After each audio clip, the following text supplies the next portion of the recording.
Alright, Super Mario World. Doesn't do the menu thing. Lifeland Rescue. Interesting. This is different. Aesthetically, this is a lot different than everything else we've seen so far. No spin jump. This feels oddly misplaced. I'm very certain this is using the 32x32 patch. I don't think I've ever seen this Mario sprite before. Might have been one made for this contest. Unless there's like a oddly wide Mario. Yeah, I wouldn't change Mario on this one. I think it'll probably break horribly. Actually, probably will just change the color of his hat. Because when 32x32 mode is on, typically people don't bother reclaiming the Graphics 32 region anyway. Oh, that's not death. Okay, cool. But I do need it.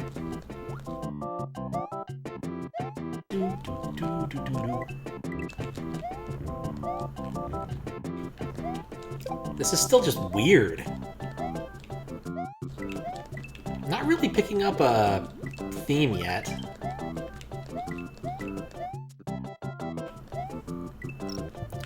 You have to look at the list again. Not sewer.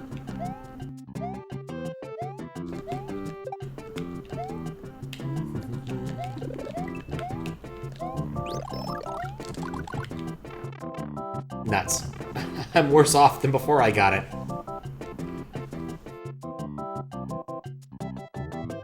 What's up, Ended Blackboard? Yes, it is weird. My guess is it's custom for this contest, but I might be wrong. It could also be ripped from like some weird Mario game I never played. I'm not really sure. But...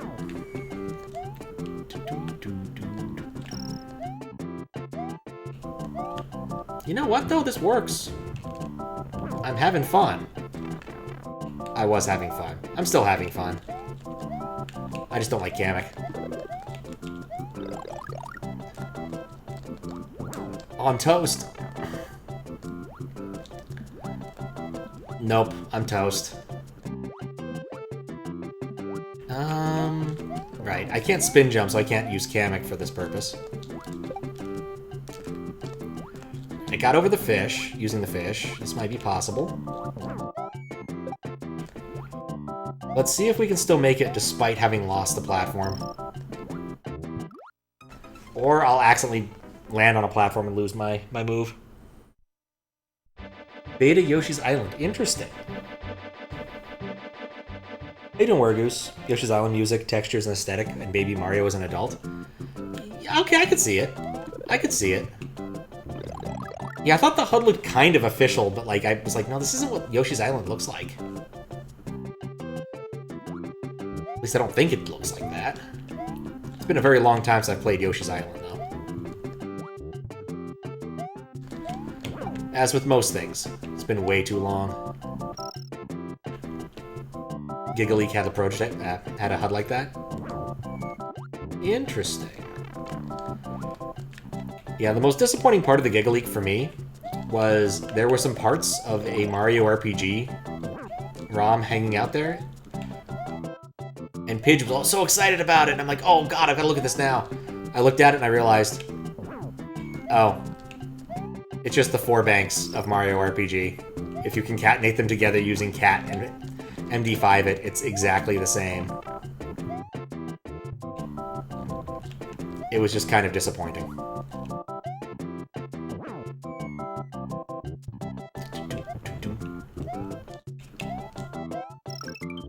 We got them all! Oh, crap. Oh, that worked out. Isn't Yoshi's Island HUDless? I think it is. Mario is now finally safely back to shore, but he still ain't even a Tario.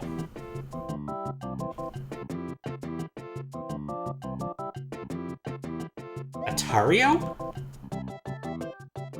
I don't get it.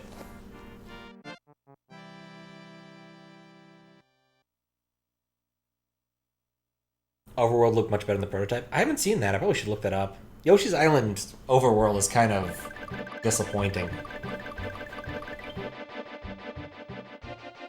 Like, it just doesn't really work all that well.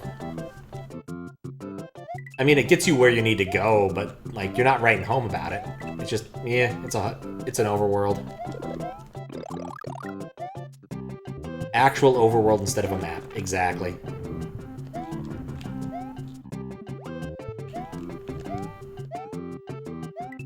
But yeah, I think the aesthetics of this work pretty well. I think having a Mario sprite that looks like it could belong in Yoshi's Island helps sell this a lot better than other, like, uses of the Yoshi Island background graphics that I've seen in various moderations. Like, this looks a lot better than, say, I don't know.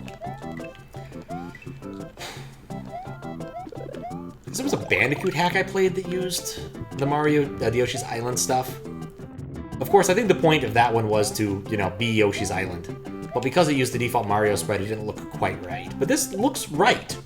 Like, it's odd. If Mario was going to be platforming in something and not a baby, this is kind of what he would look like, I suspect. So, like, props for that.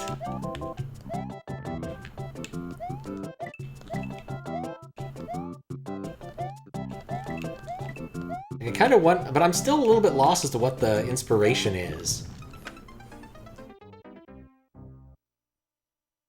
Might be based on some of the giggling stuff. Maybe. Yeah, it matches the overall aesthetic. That's something I can't say for the Super Mario World sprite. In this sort of universe. I don't know why I keep trying to jump on that. It never works.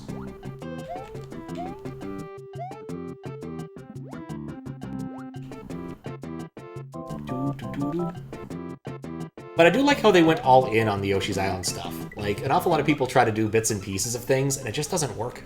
You gotta go all in on it. A lot of unused Mario sprites in that, including a baby Mario with a mustache, and looking adult-like, and a non-Mario wizard baby. I know I know where I'm going after this stream. I'm gonna go to the cutting room floor and take a look at that nonsense. Because I have questions.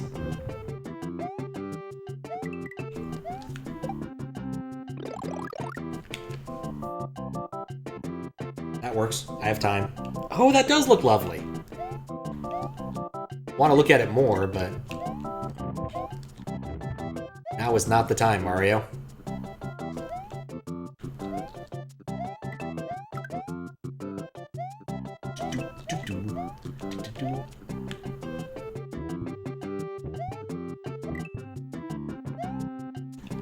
It's nuts to that.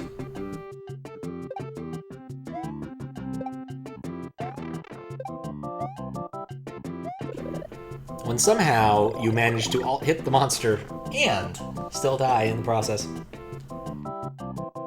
We don't have answers. It's okay not to have all the answers. Or even most of them. You're being graded on a curve.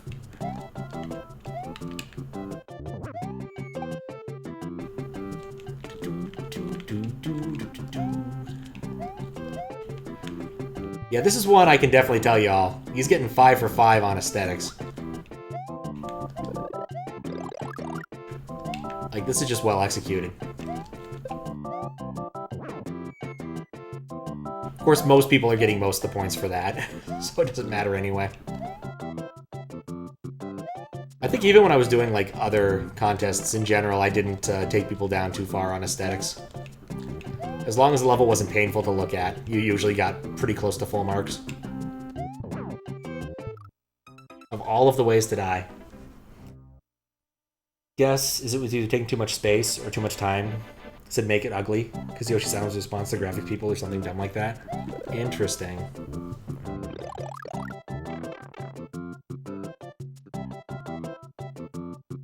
That is a pretty overworld, though. Gotta love the pastels. Yoshi's Island is a game with an aesthetic. Not too many games have that. Have aesthetics.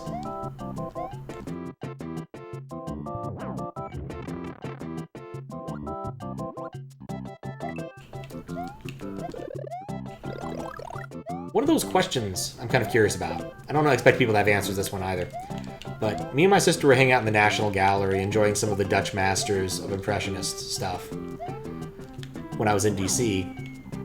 And I was kind of wondering, you know, we have an awful lot of processing power these days. Why the hell don't we have games that look like Impressionist paintings? And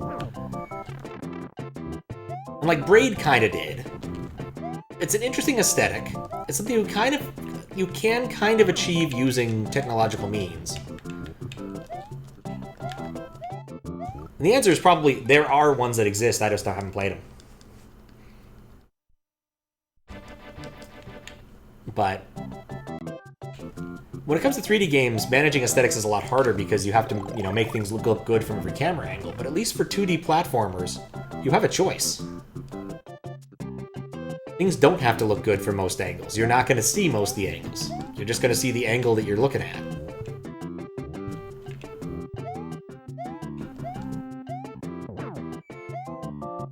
Much like the like any point-and-click adventure game that doesn't have a free-moving camera, you have pretty much free. There's no freedom there, so you can make it look like whatever you want. There's choices. I don't know, maybe there's no demand. Or again, it's very possible I just haven't played it because there's a million indie games these days.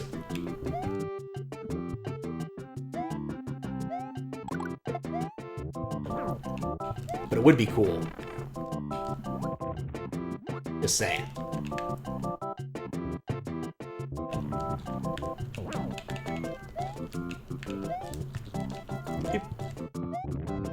There we go. I do still have a shroom. I completely forgot. This HUD is very alien to me. Helps a game not age badly on the graphics front if you stylize it from the start. Exactly. Aesthetics are hard, indeed. Consistent art style is something you rarely see in hacking. It doesn't happen that often in hacking just because you have so many options. Like, you can kind of pick and choose all of your random crap, which doesn't help. I read the message box on the first way through. I don't need to do it again. That was a second lap for the sake of a second lap. Probably shouldn't have, given how much time it took. Let's see. Yeah, it took about 10 minutes total.